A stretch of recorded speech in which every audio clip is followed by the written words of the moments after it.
Hello, Honors 202. It's me again. Here I am with a video. I hope everybody's well. Hope everybody's having a great week and enjoying all of the beautiful weather out there. I'm sorry that this video is a little late, a day late. Sorry, but I'll have it up soon. I'm saying to myself, and you're like, yes, it's already up.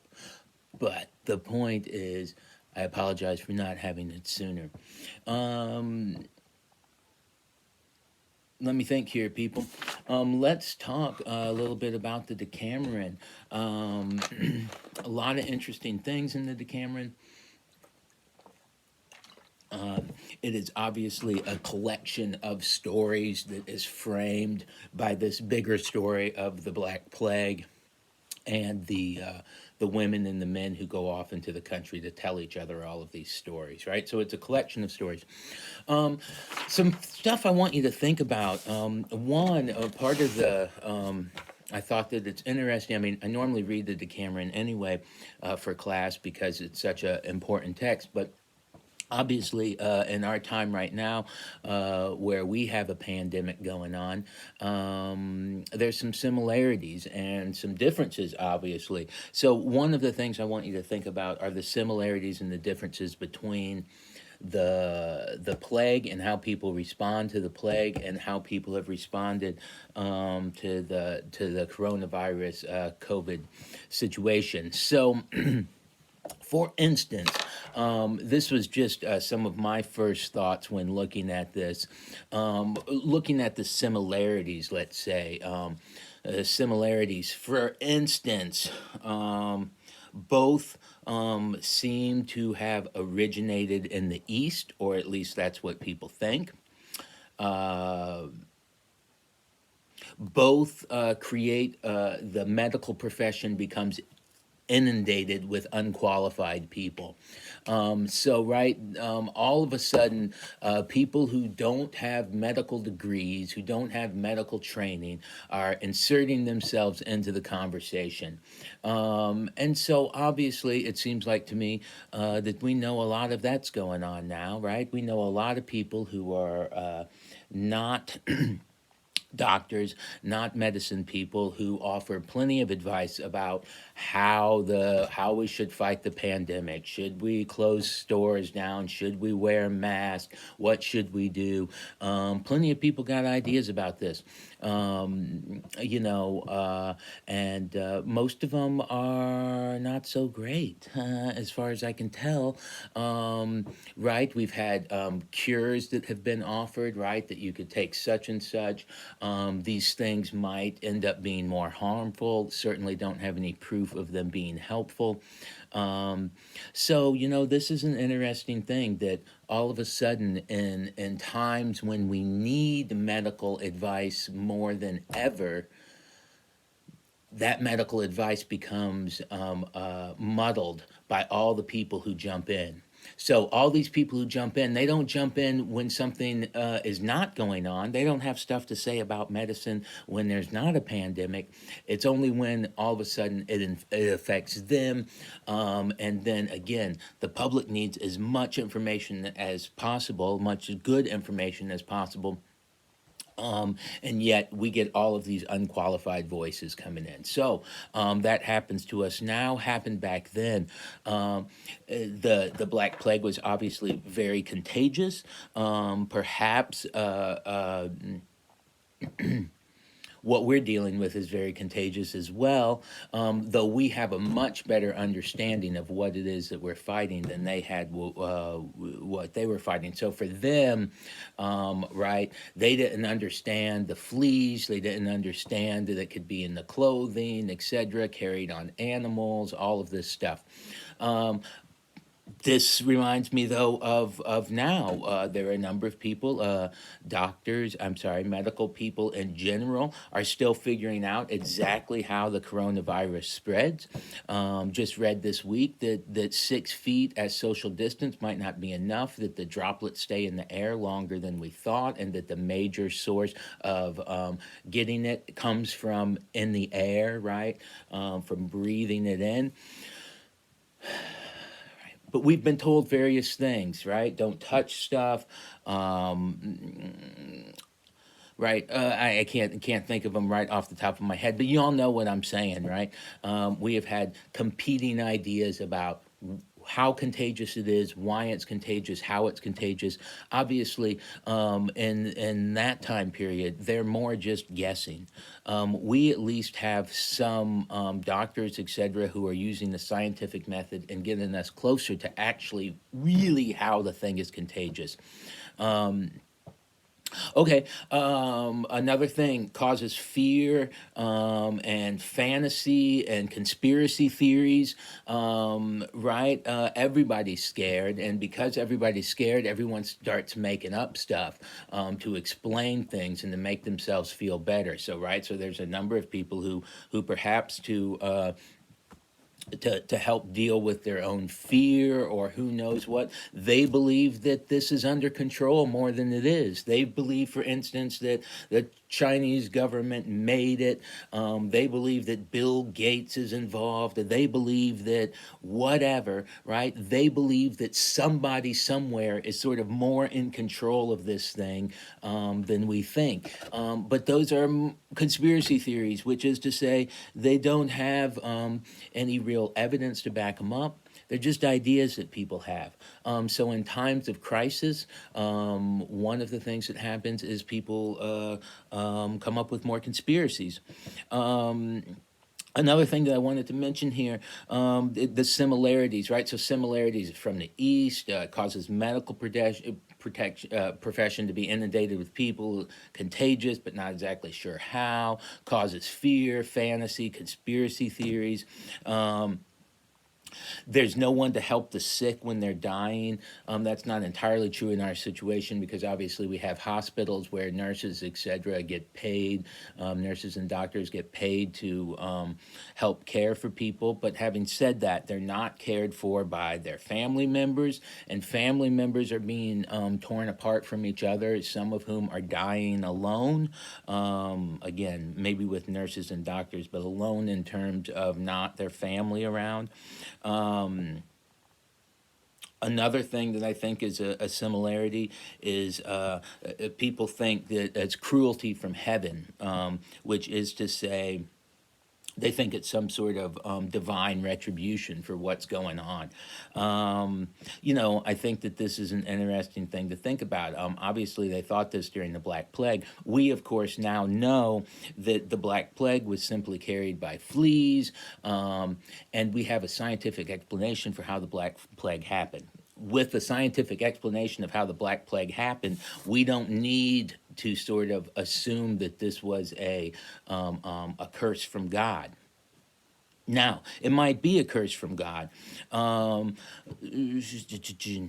but I guess what I want to say here is that when people don't understand something, they tend to attribute it to God or some other power. So for instance, right, in the past we used to, um, uh, you know, God was controlling the weather, and you never knew what was going to happen next because God just controls it. Well, as science comes along and we understand about cloud movements and about warmth and heat and blah, blah, blah, and we realize no, the weather is a product of natural forces that are running into each other, etc.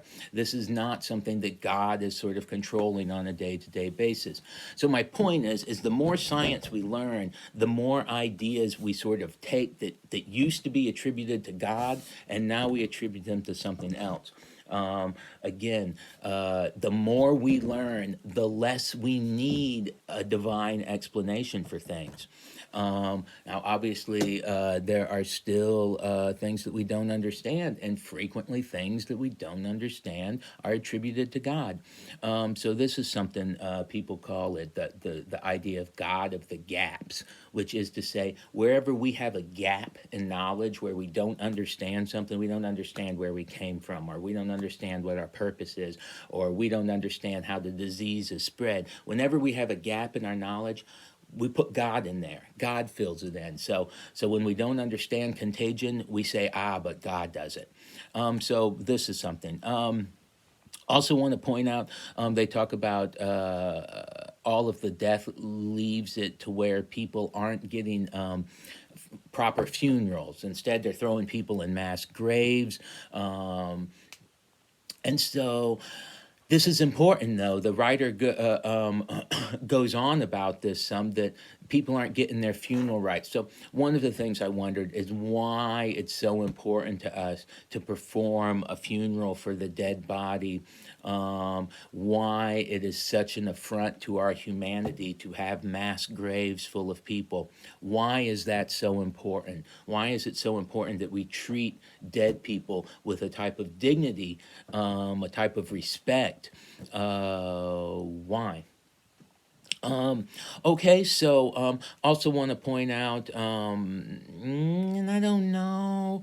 I was going to say that the Black Plague created some new occupations, right? The occupation of the sexton who went around and picked up the dead bodies, the occupation of servants who were simply there to help people die. I wonder too, in our society, to what degree have new occupations sprung up because of the illness. Um, okay, so obviously that stuff mostly has to do with the setup of the Black Plague, etc. A couple of other things. So then we move from the setup of the Black Plague to the story of the women, Pampenia.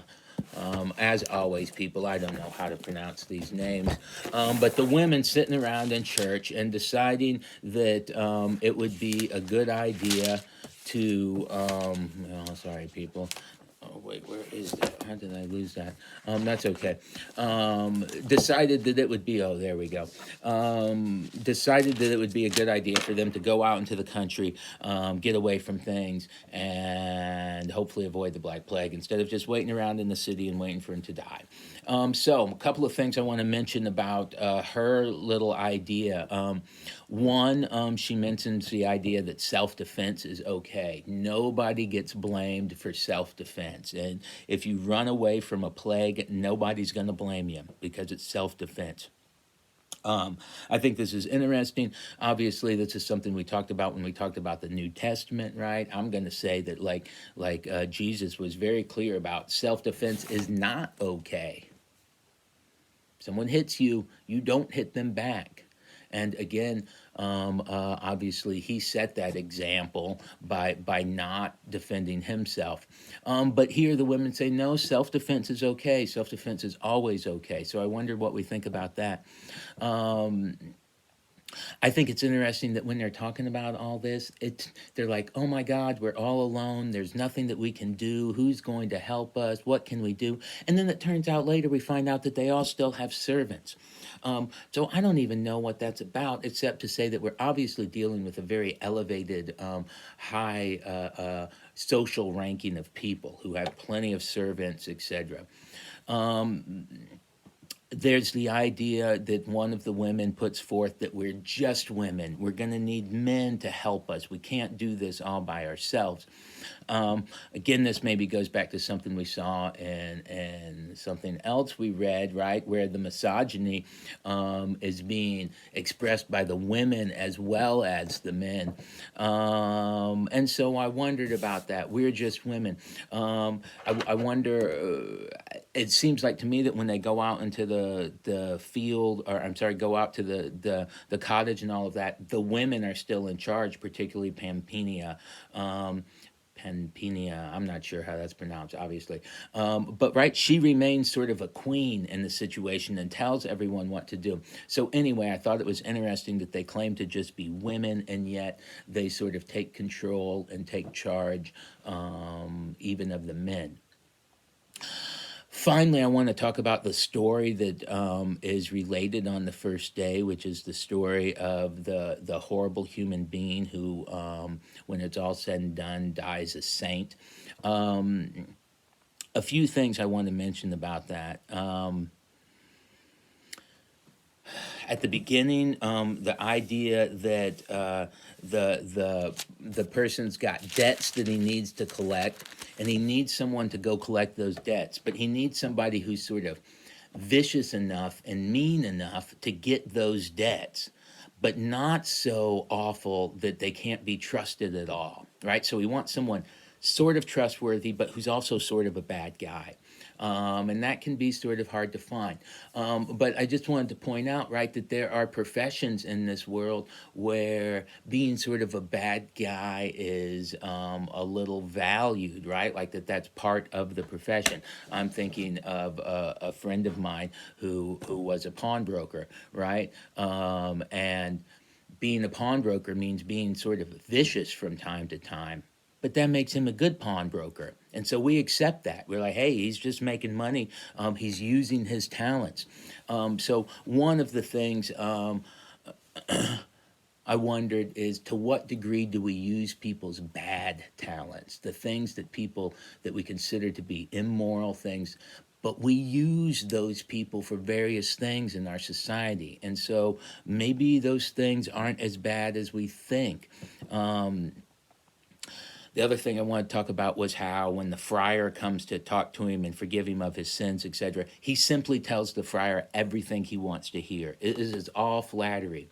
Tell somebody what they want to hear, and you get what you want, is one of the lessons I want to say of this story. And then finally, one of the things that I wanted to mention, right, is the fact that when this guy dies, who again is anything but a saint, people begin to worship him as a saint, call on him, etc. Miracles are performed in his name. Obviously, we know, because we know that he is not a good person, he is not in heaven, there is no miracles being performed in his name. But that does not stop people from believing that miracles are being performed in his name. So I wondered, to what degree or another do we talk about miracles? What makes something a miracle? I'm thinking of a friend of mine. One time, they were coming home from somewhere, and they had like a flat tire, but they didn't. I don't know what it was. But the point is that they made it home, and the my friend's parents thought, this is a miracle. God saved us on the way home by making sure the tire didn't go bad or whatever, and we were able to get here. Okay, well, so that's one person's miracle. Another person's miracle might be, so and so is raised from the dead. I guess my point is what do we do with miracles? Obviously, we know that miracles are not being performed in this person's name, and yet people think that they're true. So I don't know. It's just interesting for me to think about. And then also, too, I just want to say, what's the big moral of this story? The story of the saint, of the horrible guy who becomes a saint. What's the big moral? I'm not sure I know. I got ideas, but I want to hear your ideas, people. Hope this helps. I look forward to talking to y'all on Wednesday. Everybody have a great day, and I'll see you soon. Bye bye.